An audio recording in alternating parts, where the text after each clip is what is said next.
Alrighty. Okay. Shalom Avracha. Great to see everybody. Thank you so much for joining. Such a great chaver today. Chazeh Hashem. It's so wonderful to see you and just trying to think if there's anything else I need to do. This is a whole checklist like a pilot before you start a Zoom meeting if you want to make sure everything's recording and streaming and all these different things. And I do think we're ready.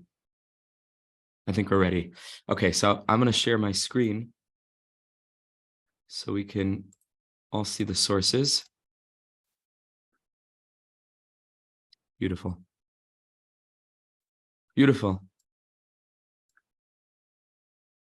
Okay. So I hope everybody had a beautiful Shabbos. Baruch Hashem, it was a very eventful Shabbos indeed for Elecha, for my humble self, for our family. We spent Shabbos in Manchester, and we had just the most beautiful experiences with so many Yidden from so many backgrounds, all ages, across the community. Baruch Hashem, I think it was about 10 events from Thursday night through to Sunday morning, and then we came back to London yesterday. A very long drive too, very long trip.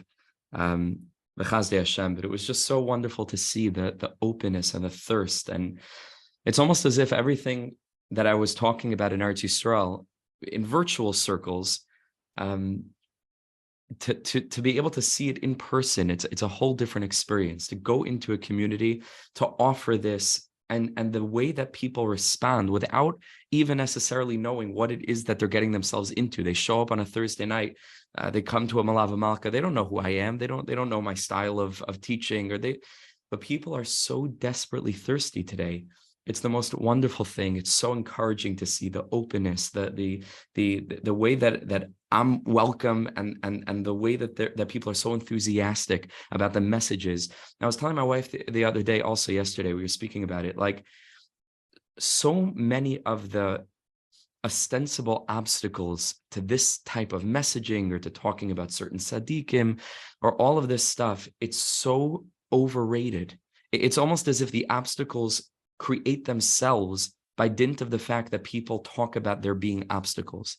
There really aren't. Like, people are very, very open. You'd be so surprised at the encouragement that I've had from Rabbanim, from people, the least, the kinds of people you think would be interested, and they come over and so hush of what you're doing, and they really appreciate it. They really do.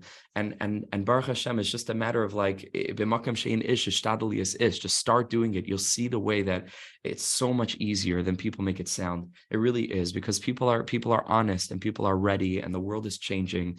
And it's just such a schus to have some tiny chelik in it. I know it's much greater than me. It's much greater than our chaver that's been learning together. It's a global awakening, and there are many different facets to it and aspects of it. And we're growing together. We're developing together. But one thing is certain, it's a remarkable time to be a Yid. I was also just talking it over with my wife in the car on the way back yesterday, how much has happened since we're married in the last 5 years. The way that I was talking about all of this stuff when we were dating and talking about like a revolution and things changing. And she was like, okay, like, sounds nice. But like, the way that things have accelerated in the last 5 years in the Frum community is mind-boggling. It's mamish mind-boggling. And this is still just the infancy, the early stages of a new dawn. That's really an old dawn. It's coming out of the darkness of night. And it's not as if we haven't had days in the past in our Jewish history. We have, Baruch Hashem, but we've been through a very dark night, and we're coming out of it. And it's such a pella that we have the schus of being a part of it, connecting to tzaddikim, that for whatever reason, whatever resistance there is for us, it's a lot less. What a schus we have. What a privilege. And so that's just a bit of chizik before the chizik, just coming off of this trip to Manchester. I can't tell you what it's like, just the visceral experience of going around and seeing the impact and seeing the effect and hearing the feedback and people coming over. Never heard Torah like this in my life. I feel again. I want more of this. People are desperate for it. Eizeh what a privilege. Ashreinu. So that's the first thing. So let's jump into our Torahs over here. Sichos HaRan, we're up to Samach Ches. Sichos HaRan Samach Ches 68. And also on a technical level, all the recordings from Manchester will hopefully be out by today or by tomorrow. And really, we were zeicha a huge siyata d'shmaya on behalf of the people that came out in droves, Baruch Hashem, to participate in all the events. It was really a special trip, special. So if you have the time, if you're driving somewhere or otherwise unoccupied, and it wouldn't hurt to plug into some of the recordings, I think there's a lot to gain from them with Hashem's help. Okay, so let's take a look. Sichos HaRan Samaches, and Rebbe Nassan writes the following. The word "me" is extra, shouldn't be here. Hizer ma'oid kama pa'amim al inyan hasicha beinoi levein koinoi. Rabbi Nachman, of course, this is something I spoke about also in Manchester. Rabbi Nachman spoke a lot about this avoida of Hisbodedus. Hasicha beinoi levein koinoi. Conversation, conversing, that takes place between the creation and his or her creator. Hasicha beina lebein koinai. It's also an interesting word, sicha. It doesn't say tefillah, likoinai. Sicha beinoi levein koinai. And it has a twofold connotation. One is that the content doesn't necessarily need to be prayerful in nature. Doesn't have to be a tefillah. It could just be a talk, a shmooze, a conversation. And that's from the standpoint of us reaching out to Hashem, tell him how your day went, talk to him about everything under the sun. It doesn't have to be in the context of him being the Kol Yachal who's able to fulfill our requests. It doesn't have to be a matter of requesting. It's just a matter of sharing a moment, sharing our lives with the one that loves us more than anything. That's one connotation of sicha. But another connotation of sicha, of course, is that it's not just a one-sided communication. Beinoi levein koinoi. There's a bein, there's a in-between space that becomes occupied in two directions when there is a sicha, meaning conversation. To converse implies a back and a forth, a shakla v'tarya. And this is something that's so beautiful about what we're able to accomplish in Hisbodedus, where we can achieve insights that come even memela, just on their own, without even being aware of it, without even being awake to it. Somehow we get clarity in Hisbodedus in a way that we may not be able to get clarity through other kinds of avodas. So Rabbi Nachman calls it, just in terms of the terminology that he uses to express this avoda, it's very important. Hasicha beinoi levein koinoi. Which means shekol adam yidaber v'yasiach, that every person should speak v'yasiach and converse beinoi levein koinoi, between his heart and the heart kiviyachol, so to speak, of HaKadosh Baruch Hu. And the most important thing, he says, is v'yashev atzmei heitev, to use this time, if we're lucky enough to implement a set time in our day for this. And that's a challenging thing to do, of course, because there are so many things that we already need to do, even spiritually speaking. For the men, Shachris, Mincha, and Mariv, you add up the whole shebang of not just the davening, but the driving to shul and the coming home from shul. If you add it together, it's a pretty sizable amount of time to devote to spiritual practice in our modern day lives, right? In as much as we live regular, structured, balanced lives, each of us in our own circumstances, whatever our family situation is, communal situation is, our own technical lives, that's a lot of time every day to devote to a spiritual practice, right? Generally speaking. So to find the time to devote for something quote unquote optional, something that many people perceive to be new, even though you and I know that this is a very old practice. And actually this practice sits at the heart of tefillah as we know it, as Rebbe Alter Tepliker, I believe it was, who put together a Shtabchus HaNefesh, brings an akdama over there, that this is really what tefillah was originally supposed to be, like the Rambam brings down. This is what people would do. They would go out and they would speak to Hashem in their own words. But then for various reasons, because people weren't doing it, if it wasn't disciplined enough in a framework or an expectation, or because people couldn't come up with their own individual words to speak to Hashem, so Chazal canonized tefillah. And when they did that, tefillah became super powerful. It's not a b'diavad. The tefillah, the Shemana Esrei, the words that we say in tefillah, David HaMelech's words in Pesukei de Zimra, the Birchas Kriya Shema, it's not simple. Big tikkunim, tefillah, it's unbelievable, to the point that there's even a story where the Noam Elimelech was sitting in his home one day, and his Talmidim, who had been on their way to visit the Rebbe, they noticed lurking in the shadows of the alley outside the Noam Elimelech's house, gigantic, big, massive figures, just shadowy figures cloaked, and they couldn't see their faces, and they quickly hurried around the corner. Talmidim didn't know what was going on. Maybe they weren't so surprised. Maybe they were used to this kind of thing. But they came into the Noam Elimelech and they asked him, "My hi." And the Noam Elimelech is purported to have told them that he had been in the process of writing his tefillah lefnei hatefillah. I'm sure some of you have encountered the Noam Elimelech's prayer that's printed in particularly Nusach Sfarad Sidurim. You'll find it in the beginning of davening, really before anything else starts, probably right after the Hanachas Tefillin. It's called the tefillah for before you daven. And if you haven't discovered it yet, it's the most beautiful thing. I wonder whether you can find a translation of it online. I would be surprised if you can't. I'll have to do some research into that and share it. But if your Hebrew is good enough, I'm sure you can find the tefillah online. It's a master class in Yiddishkeit. Rahman Ali Babai, feeling heartfelt, connected Yiddishkeit.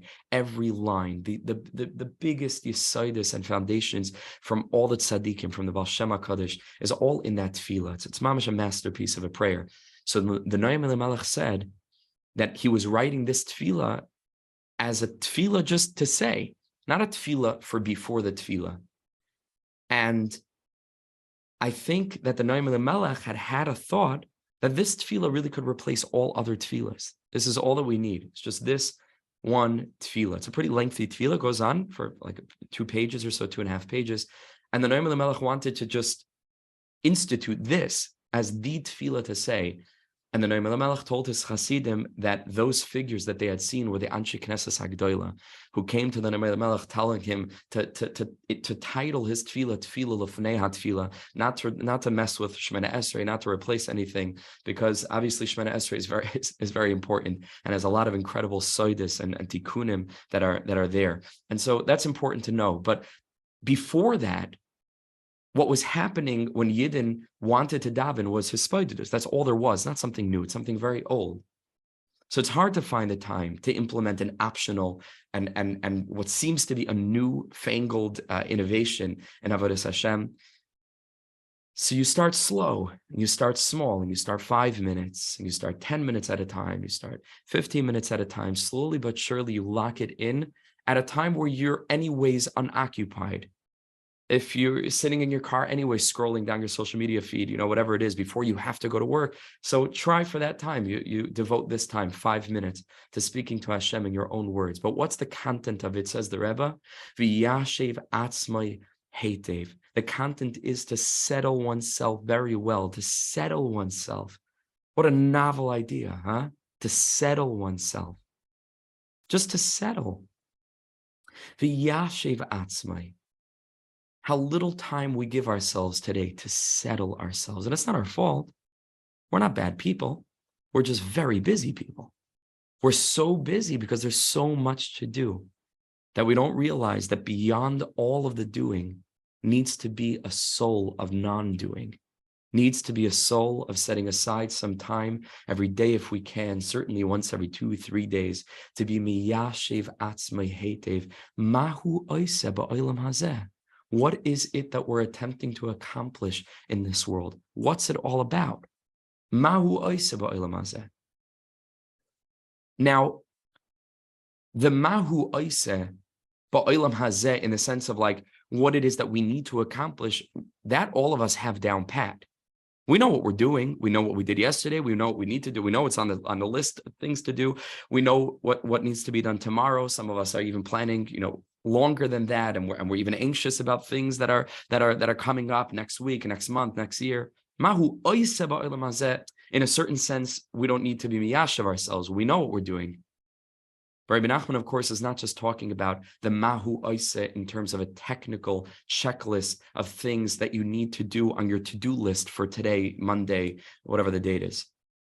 Rebbe Nachman is talking on an existential level. Not mahu oise, that's not the stress of this couple of words. What are you doing? But mahu oise ba'olam hazeh. And that changes everything. What are you doing today? What are you doing today? Right? It's a very different thing. What are you doing here? Mahu oiseh ba'olam hazeh.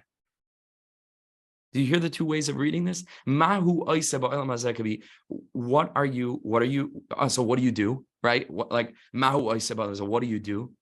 Rebbe Nachman says, no, it means something else. Mahu oiseh, what are you doing? Why are you here in the first place? Why is there a you who has a list of things that you need to do? For what? That's very deep.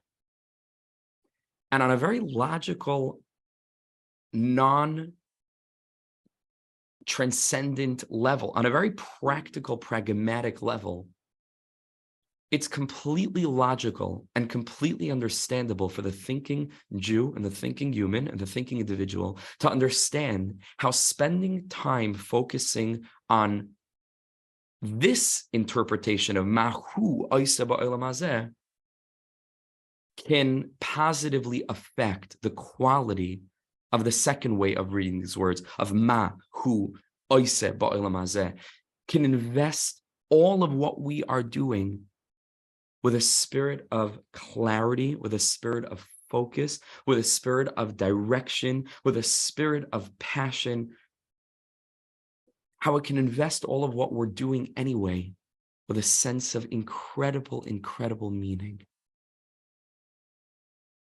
To contextualize what we're doing, to put things into perspective, to allow us to prioritize what we're doing. And not just to prioritize in terms of the order in which we plan on doing things, but prioritize in the sense that when some of the things don't work out, which invariably they won't, another thing that I spoke about a lot in Manchester, which invariably things won't work out, because that's life, because I've been miyashiv myself, hopefully, and because we've spent time being miyashiv ourselves, heitev, not a cursory glance over my to-do list for tomorrow, but a deep, penetrating gaze into the depth of my soul, my eye on the priority of things will allow me to ride the waves without allowing them to break me into a million pieces. Because I know what's really important. And in the light of my connection with what's really important, all of the other things are really seen with a greater sense of perspective. And that leads to Yishuv Hadas.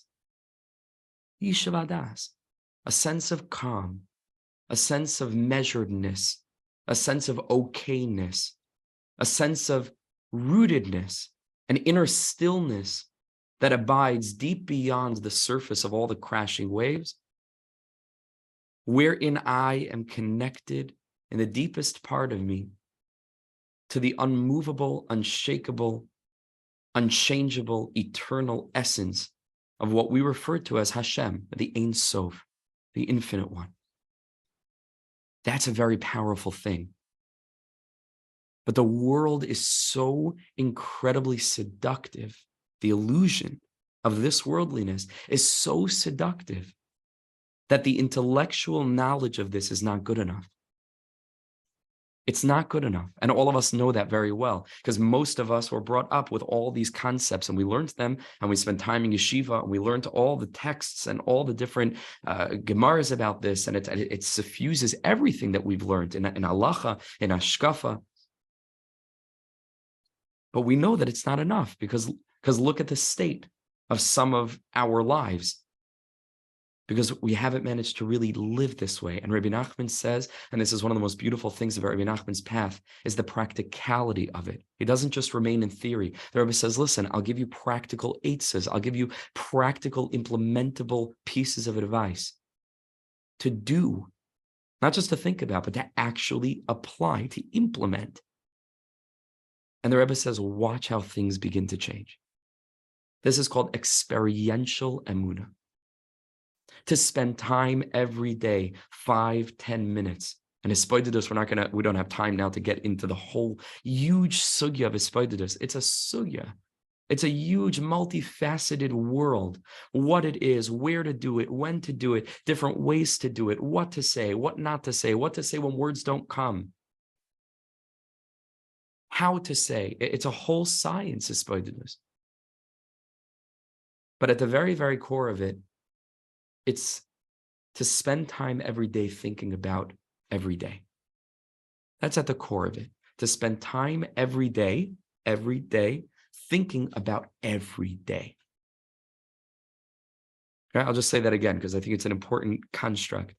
To spend time every day, right? Each and every day to spend time thinking about every day, meaning thinking about all the days, thinking about what this thing called life is, what this thing called time is, what this thing called me is, what this thing called life is all about. Mahu oise ba'olam hazeh.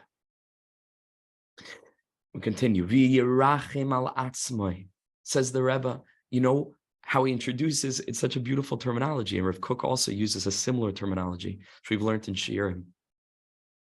How he introduces Hisbodedus. It's not just a good idea, which is logical to all of us, makes sense. He says, V'yirachem al atzmai. He says, have mercy on yourself. Give yourself a break from all of the stress and the anxiety and the confusion and the sadness and the despair. Have mercy on yourself. In the same way that you'd would love nothing more than to have mercy on someone else in your life who opened up to you in the way that you're open to yourself, all of the things that they're struggling with. If you had a way to help someone close to you, a child, a spouse, a parent, a best friend, someone you love, who's experiencing the things that you know in the depth of your heart, in your psyche, you're grappling with, and you had something that if they would do, or if they would learn, or if they would understand, it could really help them. That would be your number one priority in the context of your relationship. So the Rebbe says there is something that you can implement in the relationship with yourself that constitutes rachmanus. V'yirachem al atzmai. Have mercy on yourself, because all of us need this. V'yifres kapav b'tachnunim upiyusim, and spread your arms out with supplication, upiyusim, and different ways of appeasing, talking out your story, expressing your ratzon, your yearning. And to supplicate me, the fun of Yisbarach, to beg HaKadosh Baruch Hu in all different kinds of ways. Shizakehu, that Hashem should have mercy on him and should merit him and allow him to merit Barachamum HaMerubim in his overwhelming, abundant love and mercy. Lehiskari v'la'avodasi Yisbarach, Ribbonei Shalom, bring me close to you. We're desperate to come close to you. When all is said and all is done, a Jew wants nothing more than to be close to Hashem. Rebbe Nachman says in Torah Zion and Tinyana in the second chelek, in the 7th lesson, that there's no greater burden that a Jew feels than the burden of Averis. It's not a matter of there are things that I'm doing that I shouldn't be doing, and it's such a shame. It's a burden. It's a heavy burden. We come to HaKadosh Baruch Hu not because theoretically and theologically we know very deep inside that there's a better way to live and we feel guilty about it. So we come to Hashem and say, Rebbe Shalom, can you help me out? Because one day, I want schar in Olam Haba and I don't really want to go to Gehenna. So I don't really care much about it in this world, but it's just an important thing if you could help me out because I'm wasting my life. We know that that's not how it is. And if that's how it is, then we know that there's work that needs to be done. This is not how you and I engage with Averis. And the way that we perceive our experience of misalignment with the Ratzon Hashem, you and I know very well, it's a burden. And we come to HaKadosh Baruch Hu begging him, help me stop hurting you. Help me stop hurting myself. Like Nisim Black sings, I need freedom for me. I need freedom for me. I need healing for me. It's a burden. Have mercy. V'yirachem al atzmai. Says Reb Nosson, quoting from Rabbi Nachman, that a person should try to produce tainos ubakashes alzeh, all different kinds of ways of talking this through. all different kinds of ways of walking Hashem, as it were, through the turbulence of the difficulty of not being able to fully manifest and to live life the way that we want to be living, which is health. Yiddishkeit as it should be lived is synonymous with health. Health, a healthy sense of self, a healthy outlook on life, a healthy sense of expectations, a healthy way of relating to others. Health. And when we're not living healthy lives, so again, it's not a matter of spiritual principle that we know that we need to do better. And it's not a matter of trying to get ourselves in position so that after 120, when we leave the world, we'll go down the road that takes us to Gan Eden and Chas v'Shalom in the other place. It's a matter of getting out of the hell of this world that we experience when we're not living healthy lives. That's what we're coming to more and more. I think we learned that, right? We learned about that. Maybe it was in our Shabbos shiurim when we spoke about Yiras Shamayim from the Piyasetz and the Rebbe, that it's not just a matter of Yiras Chet, because we are fearful of the sin and what its implications will be vis-a-vis our spiritual success and our Olam Haba. But the Piyasetzner says the most visceral kind of Yiras Chet, which is our generation's experience, is forget about the next world for a minute. This world is Gehenna when we don't have our spiritual fix. This world is Gehenna. And so much of what's being discovered at the cutting edge of neuroscience, without getting into the whole sugya now, and it's a sugya that I'm just starting to explore, of some of you may be familiar of psychedelic assisted psychotherapy. Very, very, very important thing that's happening in the world. It's still emergent. And I'm not talking about like in the Amazon somewhere. I'm talking about in Johns Hopkins University. I'm talking about in very professional empirical settings with very highly trained and responsible scientists who are doing amazing studies on the effects of plant medicines on our consciousness. But what all of them have really come to is that whatever freeing is able to happen in the minds of either the heavily addicted or the heavily traumatized or different kinds of people that are stuck in different kinds of ways, that these medications have proven to have dramatic effects, shocking effects statistically in the lives of the suffering. In the lives of the suffering, it seems clear that it's not the physiological effect of the actual medicine on the mind of the person,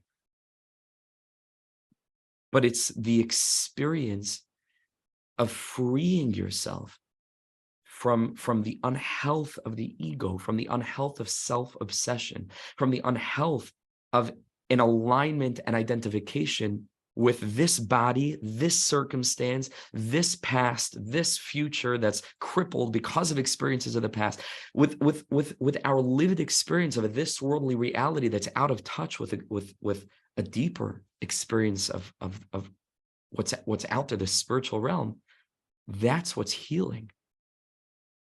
And this is something that all the tzaddikim have already been talking about.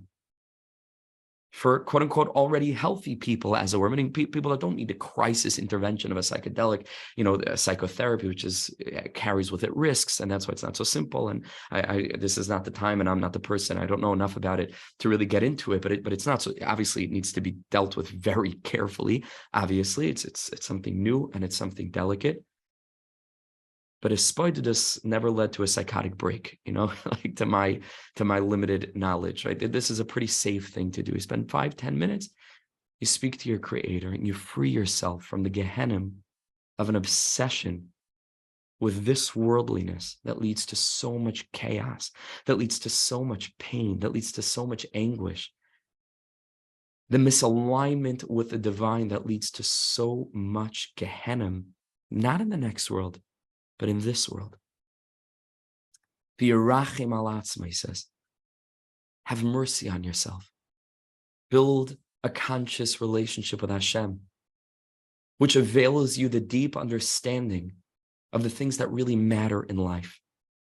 What This is all for of who you really are inside, of the infinite well springs of courage, of creativity, of worth, of value that you already hold essentially without needing to earn it. That's what Hisbodedus does for you.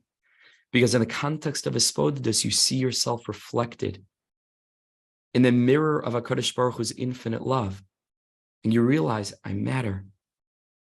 Hashem cares for me. My journey matters. And I'm not chained to it. Because every word that I utter in the context of a sicha beina lebein kainai, of a date with the divine, as it were, a date night, the HaKadosh Baruch Hu, every word that I utter avails me a sense of freedom, a sense of hope, a sense of believing that things can change because my Father is the creator of the game.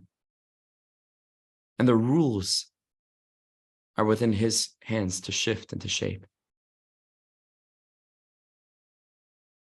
V'yirachim al atzmai, to have mercy on yourself. So he said, Tainus of Akashis Alzeh, to think of all different ways of getting these points across and to expressing just what you and me all know that we need to express, to let it go, to HaKadosh Baruch Hu. The Indian Sicha Zu, and he says that the concept of this kind of Sicha, should be in our mother tongue, Ashkenaz Sfas Eim, which in these parts, in those parts of the world was either German or Yiddish. Rebbe Nachman says we've already spoken about this a lot in the Svarim that were already printed, meaning Likutei Moharan. Rebbe Nachman speaks a great deal about this, of course. But more than this, more than whatever's been printed, says Rebbe Nachman was constantly speaking to his Hasidim about this. Listen to these words. How could it be, and I'm giving myself Musar, like I don't ever try to give Musar, I'm speaking to myself, but as much as this might be relevant to anybody here, it should be a pella to me and you, because we are spiritual seekers. If we weren't, we wouldn't be on the Zoom. There are many other things to do with your time. Some of you are sitting in the office right now, the holy Rebbe Yaakov over there, is a gaval, that this is a yid, yeah? He's sitting as an accountancy office. I think that's what he does. And he's because he knows ma'uois about olam. He knows what life is about. We wouldn't be here if we weren't looking for something, right? How could it be that we care about Yiddishkeit and we have a tzaddik who's promising us that doing this will work and we don't do it? It's a taina. It's a taina on me too. And I'm sure I have a million excuses for this. And I try to have a few minutes of Hisbodedus there, a few minutes of Hisbodedus there. I have a strong rutzen all the time when I'm not able to really lock this in. I'm being totally honest with you. I sit in my office and Hashem has granted me the ability that I should be most of the day spending, teaching, learning, writing. Chazdi Hashem, I'm blessed.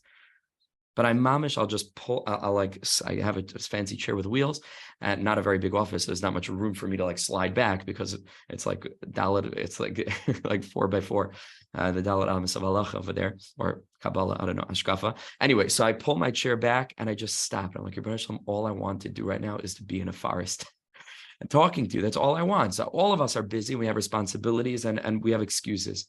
But the Rebbe says this, Kimi sheyargel atzmi lina ganagazu b'chol yom. I'll call panim sha'achas, each and every person who will accustom his or herself to doing this very simple, non-extreme, non-strange, non-radical avoida of speaking to Hashem, which is what tefillah is supposed to be, but in a very direct, straightforward way. I'll call panim sha'achas, he says, for an hour. Rabbi Yaakov Meir Shechter told me in a personal meeting that it's not a lav dafka shot like an hour, however much time you can. Of course, an hour is the best. An hour is a very long time. Says the Rebbe, it is guaranteed, bevadai, that eventually you'll get there. That's a pretty strong haftacha. And it doesn't take flying around the world to different kinds of kfarim and different experiences and different things. It's as close to you as your own mouth is to your heart, which is a lot more distant than some of us would assume. But it's as close to you as that. To channel the feelings in your heart, in my heart, to our klei hadibur, to be conscious of Hashem and to care enough about our relationship with Him to address Him directly. Amazing thing. Bevadai yiska le'eskarev elav yizbarach be'emes. It's pretty powerful stuff. It's a pretty powerful haftacha. And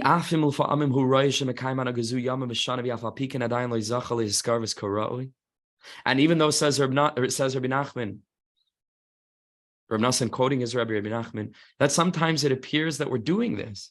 And a person could be doing this for days on end. And a person could be doing this for years on end at a time. And in an honest moment, he sees that everything that he's davening for, and all the kedusha and tara and madrigas and tikkun amidas and whatever a person's davening for, it hasn't happened yet. Says Rebbe Nachman that doesn't in any way interfere with the haftacha. Afal Pikein says the Rebbe, Yichazik atzmi yoser v'yoser. Just keep it up. Encourage yourself. Ki soif kol soif yoeloi bevadai. Because in the end, it will work. And if it hasn't worked, it's not the end. In the end, it will work. And I want to humbly suggest, again, everything that I ever say is just a suggestion. I don't really know what I'm talking about. But I don't think any of us do. So we're sharing our not knowing what we're talking about together and trying to be mechazik ourselves so we could connect to something real. But I want to suggest here that there's a deeper meaning in these words, soif kol soif. How do you read it on a simple level? Ki soif kol soif, meaning at the end of the day, like at the end of the end, it's like it is a way of speaking. Anyway, the words are eluding me now. It's a phrase, right? Ki soif kol soif, yoyeloi bevadai. It will eventually help. But I was learning this and I was thinking maybe it means something else. Maybe soif kol soif means when we put an end to thinking about measurable objectives. Ki soif kol soif. When from the mindset that has put an end, soif, to kol soif, to everything needing to culminate in some kind of measurable, definitive outcome. Soif kol soif, says the Rebbe, if you experience Hisbodedus as Hisbodedus, meaning as an end unto itself, and not simply as a means to getting somewhere, but you recognize that each and every moment spent in conscious conversation with Hashem, as if He's as real as the person next to you that you have no problem schmoozing with a stranger online in the supermarket, but you speak to Hashem in such a way, the value of that alone is infinite, irrespective of whether that actually leads to a conclusive result. That's a very deep way of reading this. Ki soif kol soif, put an end to that kind of thinking that everything has to culminate in a soif. Yoyeloi bevadai. The Rebbe says Hisbodedus helps a lot. And those are the most shining moments of your life. And like the proverbial metaphoric retrospective reflection of an old elderly person in a nursing home looking back over his life to the chevra that have spent time in Hisbodedus, there's no regrets. There's no regrets. Because it's an illusion to think that it's really possible to fulfill the mission for which HaKadosh Baruch Hu brought our neshamas into bodies for, without copious amounts of time spent engaged in mundane things. That's how Hashem wants us to live.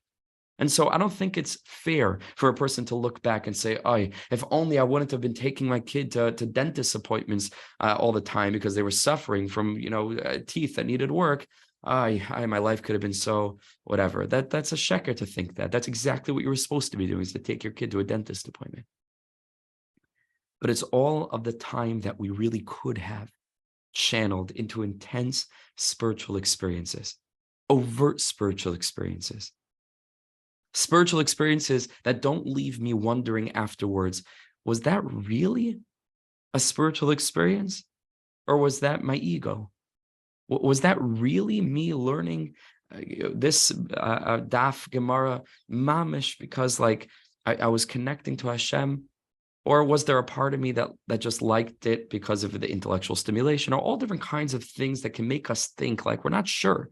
And that's good, even if it is for ulterior motives. The whole Sefer Nefesh Chaim is written to encourage us not to denigrate avodah that's done, without the proper kavana. But Hisbodedus is clear, and we'll look back on all those sweet moments, especially if you'll implement in your life this wondrous practice. And there's one thing that I remember, my father should live well and long and happy years to 120. I remember growing up, I didn't understand it at the time, but I remember that on family trips, when we would like break, if we were going on a long drive somewhere to, visiting day in some camp upstate or wherever, he would just disappear. And he would come back with shining eyes, because he would use that as an opportunity to go to do Hisbodedus, so that vacations or holidays, as they call them in this part of the world, can actually be remembered by the sum total of all the places where you merited to do Hisbodedus. When I was a bacher in Eretz Yisrael, this was something that I took very seriously, and I would look forward to going to Tzfas just so that I can break away from the pack of all the chevra going to the candle shops, which I'm sure is a intensely spiritual experience too, just to get lost somewhere. When I think back, those are the memories that I have. Very particular memories. I remember, I'm telling you, a Shabbos in Har Shmuel that we spent once. So a developing neighborhood over there by a Rebbe of mine, Har Shmuel. I don't remember anything from the Shabbos. I remember the Hisbodedus session that I had once a Shabbos at the top of the hill over there. I remember that. You go to a new place, like what's our consciousness? How can I speak to Hashem in this place? How can I channel this new experience of nature, something that might touch my heart, to awaken me to a greater level of perception that life is so fleeting and life is so sheker? How precious it is without my tefillas needing to be answered, tefillah as an end unto itself, how precious it is to contact my creator in this new setting. Isn't it exciting? Lahavdal elef havdalas. And I hope nobody here can even tell me if it's true. I hope you yourself don't know. But it seems that smokers also look forward to going to different places to have a cigarette in that place. I don't even know if anybody smokes anymore. People still smoke. I don't know. People do other things. Maybe they smoke other things. But cigarettes used to be very in. I don't think it's so in today. Right? But people would like to go to a new climate so that they can have a cigarette in Miami, or they can have a cigarette in Colorado. Like, it's like a thing. It's like, because you're smoking and different kinds of experiences gives a person a different kind of feel. Lahavdim and Aleph Havdalas. Hisbodedus in different places. Soif kol soif yoyelei bevada. You look back and you remember all of those moments. You remember all of those late night walks in the park alone, like a madman, and you are a madman. But the world is so mad so that your insanity is the highest level of normalcy you can imagine. That when somebody sees a strange person walking in figure eights around a large field in a place where people don't ordinarily walk, and somebody has good enough eyesight to see your mouth moving, they'll think you're crazy. Do you know how normal you are to be the most normal thing in the world? We needed normal people. This was the subject of our previous shiur. We learned about the tzaddik as the normal one who's telling us how to live. And if we only follow what the tzaddik is telling us, maybe we have a chance of being a little bit normal in life. So other people think you're weird and think you're crazy. Let them. It's not as if they're the world's greatest authority on what normal or crazy is, So sometimes it's the greatest compliment when you're the only one in your community of 10,000 Jews who presumably, l'chayra, should all be heading out at night to the park, should all be walking the streets in conscious contact with your creator, and you're the only one from the whole community there. Where is everyone? Like, what is everyone else doing? What is everyone else doing? And you feel strange. Ashrecha. because you haven't been fooled. Because you're not just simply schlepping through the to-do list of Wednesday, Thursday, Friday, and then carries back on. Hopefully Shabbos is lived on some elevated level. Even that is not so assured. That needs work too. But you're a person who's miyashiv atzmei hetiv. Mahu oise ba'olam hazeh ashrecha. And I believe that a time is coming very soon where the parks will be full at night. As some sections of forests are in Eretz Yisrael, believe it or not, where sometimes you go and you can't find a place because you need a little bit of place. You don't want somebody's, listening to your conversation. You need some room. Behind Ramat Eshkol, where I was privileged to live, there's a place where they like to call it Yar Breslev, the Breslever forest. And there are chairs that are chained to trees. I actually did a Facebook post about this shortly before I left. All these chairs, different kinds of chairs, every 20 feet in the forest. Dafka for people to go there, for people to connect there, for people to become normal there, for people to live life of awareness, of ego nullification, of true Yishuv Das there.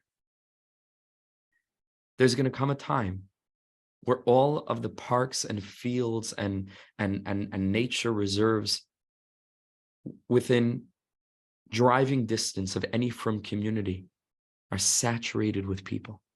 A lunch break, you go to the field, all the people from your shul are out there. Everybody's talking to Hashem in their own words. So everybody's talking about the need of a revolution. So many issues we have, so many problems, so many things need to change. From the off the derech phenomenon, Hashem Yishmar, to something so seemingly benign in relative terms, but it's not. To talking in shul, which is a epidemic. Like it's more shocking if there's no talking than if there is talking. And so many things need to be fixed, and so many things need to change. And sometimes it's not so many things. Sometimes it's just the active application of one very simple thing that can change all of those things. And I dare say that Hisbodedus is a good example of this. Imagine what Yiddishkeit would be like if every single Yid that you knew of all ages spent serious time every day. And by serious time, I don't mean an hour. I mean 10 to 15 minutes. Being miyashiv themselves. Hey, Dave, what are we doing in this world? Experiencing an open, authentic, vulnerable relationship with Hashem that's made practical through diburim, through conversations, which is the way that you and I have built a relationship, collectively and personally with many of you, through conversation. This is how we build connections. This is how human beings were created. Api Kabbalah, without getting into it, there's nothing more practical than Dibur. Dibur is the Klei HaMalchus. This is how we actualize things. Dibur, this is how Hashem created the physical world with Dibur. This is how relationships are forged, are formed, are solidified, are cemented. He'emanti, says David HaMelech, I believed, ki adaber, because I spoke to Hashem. How powerful that can be, how that would change things, how that would put everything into perspective, how that would change our learning, how that would change the other three tefillas, how that would change the way that we experience Shabbos, how that would change our relationships. Unbelievable. But Amar, Rebbe Nachman finished, that this is not so foreign that we should think it's something that came out of left field, or Rebbe Nachman just was boided milibai, which itself wouldn't be a terrible thing, by the way, for tzaddikim to introduce new things. But Rebbe Nachman wasn't in the business of introducing new things. He says, David HaMelech did this. And Yisei Mizeh, Sefer Tehillim. This is where Tehillim came from. What do you think Tehillim is? Tehillim is David HaMelech's personal tefillas. It's his Hisbodedus. But Amar, and he said, the Rebbe says, listen, I'll have Rachmanas on you to help you have more Rachmanas on yourself. You don't have to go out to a park like Klein is suggesting. Don't have to go anywhere. In his bed. in bed before he went to sleep. Be'esha shachev al mitasai. It comes the end of a day. Oh, you know that feeling. You settle into bed, you just take a deep breath. Wow, another one. Got through another one, right? Before you go to sleep, have a little bit of a conversation with HaKadosh Baruch Hu, in whose hands you're about to entrust your neshama, who's going to be the one refreshing your neshama, because that's what sleep is. That's where we recharge ourselves. The body is a corpse, essentially. Something's happening to the neshama when we sleep. It's getting recharged. HaKadosh Baruch Hu recharges that. He's going to be the one giving it back to us. Have a little chat with him. It's a pretty important thing to do. You're about to engage in as much as you would have a very measured, careful conversation with a mechanic, lahavdil elf avdelis. If you were to give him your car for a couple of days, you want to make sure that you get it back in a decent state, and you just want to make sure, like, you know what needs to be fixed, and he's going to take care of it. It's important to speak to the mechanic with a capital M before you give him your neshama at night. Have a little chat with him. What needs a little bit of cleansing? What happened to you during the day? How you want tomorrow to be better, different? To plug ourselves back in to the existential clarity of the context within which the frenzied content of our lived experience of life takes place. The context, the why, the all, the big picture. The mahu oise ba'olam. What are you? What am I doing in life? 99% of people. That's a little bit intense. I don't know if 99, but I myself don't know the statistics. You'll help me out. A very large quantity of people will go through their entire lives living, never having had this experience of being miyashiv themselves as to the reason why they are living, as to what this is all for. And it's not their fault. And it doesn't make us who have had this experience better off. We all understand why. Because the illusion is so incredibly powerful. The distraction is so incredibly potent that it takes real avodah, a real avodah. For from Yidden, with all of the other avodas that we have that are really supposed to help us to do this, but because of our dogmatic initiation into these experiences, sometimes, strangely enough, Hisbodedus, which is something optional, not a diaraisa, not a d'rabbanan, and so on and so forth. Certainly a mitzvah, a very important mitzvah, of course, tefillah, emunah, and everything that Hisbodedus is not a waste of time. Chas v'shalom is not bittul zman. It's mamish a mitzvah diaraisa, but it's not in this form. It's not something that's obligatory. Sometimes this itself could unlock all of those different things, which is a strange phenomenon, but it's true. The illusion is so powerful. So many people will never have this experience. So at night, David HaMelech would cover himself over with his sheet, besadden with his sheet, with his cover. And he would speak out his heart before Hashem. Now it appears that this would necessitate us going to bed a little bit earlier than some of us are accustomed to, which is also part and parcel of this kind of lifestyle, which also is part and parcel of the planning of a trajectory of spiritual success. It takes planning. If we're going to sleep every night at 1 o'clock in the morning, and then we're wondering why we feel depleted the next day, like, let's be honest, you know, there are lifestyle changes that we can begin to implement, healthier ways of living. Again, within reason, because all of us live very busy lives. This is the dance, right? This is the dance. This is the balance. But if we don't take time to think about these things, they'll certainly never materialize on their own. It's not going to happen by itself.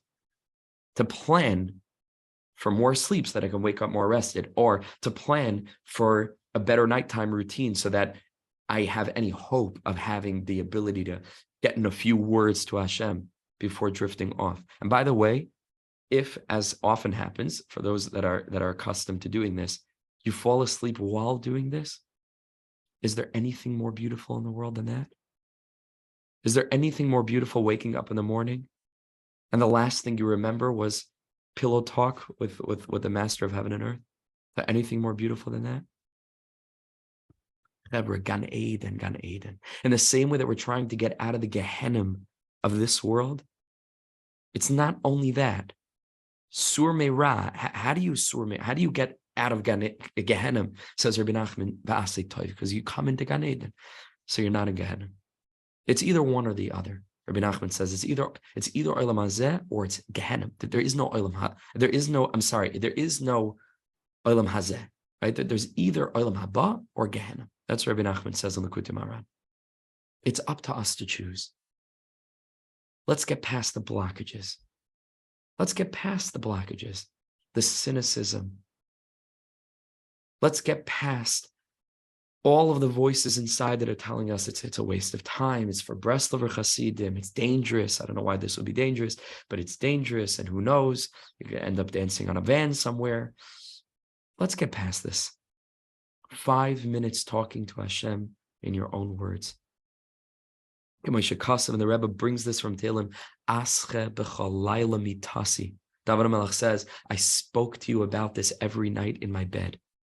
B'dimasi arsi amse. My tears wet the pillow. My tears wet the pillow. Asche, lashon of sicha. A conversation. Because this is how Hashem becomes real to you. Not that he isn't real. He is, but real to you. That's another madrega. So a lot of Jews know that Hashem is real, but he's still not real to you. He's still not real to me. Hashem becomes real to me, like the Kotzker said, wherever I let him in. And that takes work. It takes work. Hisbodedus is one of the ways of letting him in.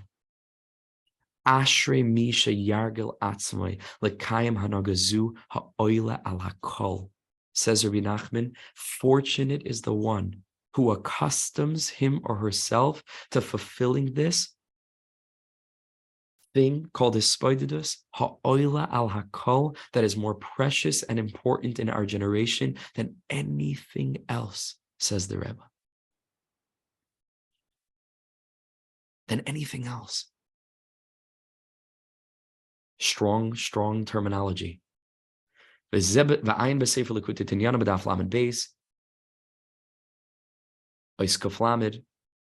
look in Likutei Moharan Tinyana, where he has a collection of different teachings over there on tefillah, short teachings, very easy, accessible. It's all available. It's all translated, by the way, on Sefaria. It's all there. And pay very close attention to what's written there. Which is, again, such a beautiful thing about Breslov, that it's not just conceptual. There are practical, pragmatic eitzes to applying these things. And Hashem should merit you and should merit me. That our mouths should open in a meaningful way, that Hashem should give us the right words to say. Should give us the right words to say, to be open and authentic and direct with him. To be open, authentic, and direct. So we don't have time, it seems, to see any of the other sources. I don't know that we've really had a sicha that spoke about Hisbodedus so openly and clearly. There are going to be others, so I felt like it was important to really just lay this out, especially for those on the Zoom, or those who will be listening to this who haven't yet had the experience of hearing about this or doing it, to talk it out a little bit more. And we're going to end now. And my bakasha is, only because it popped into my mind that I want to do this now. If after the call, if you don't have something super pressing, take out your phone, set a timer for 5 minutes, and either put your head down or go somewhere where you're alone and talk to Hashem. There's enough to talk to him about. Like you would talk to a therapist who you're paying to listen to you. So HaKadosh Baruch Hu is free. This doesn't mean that it takes the place of therapy. That's another conversation. Talk to HaKadosh Baruch Hu. Tell him where it hurts. Talk to him about all the places in your life that need healing. Talk to him about your day. Talk to him about the things that you still have to do today, the things that you'd love if you were a part of. Talk to him about the Gehenna that you go through. and about the Gan Eden that you know is within your grasp, if a life is lived of alignment with His ratzon, His will, channeling His light into the world. Let's do that now together. And in that Sichos Be'ezer Hashem, we should experience not only the personal geula that's assured to come, like Rabbi Nachman says, but collectively we bring the world a little bit closer to this tikkun, to when all the parks will be filled with all the frum Yidden, and everybody will be talking to Hashem, and the whole institution of Yiddishkeit will be illuminated with a light of spiritual connection and existential clarity. B'meher b'yameinu. Amen v'amen. L'chaim l'vracha. Thank you so much to everybody. What a chizik to see all of you here at one time, at one place. What a privilege. What a privilege. Ashreinu. Ashreinu. Ashreinu. Now let's put it into practice. L'chaim Chaver, thank you so much for joining. Let's do Hisbodedus. Kol tov. Have an amazing, amazing day, an amazing week. Ashreinu. Thank you very, very much. Yashar koach for the download. Amazing. The tefillah. Kol tov Chaver.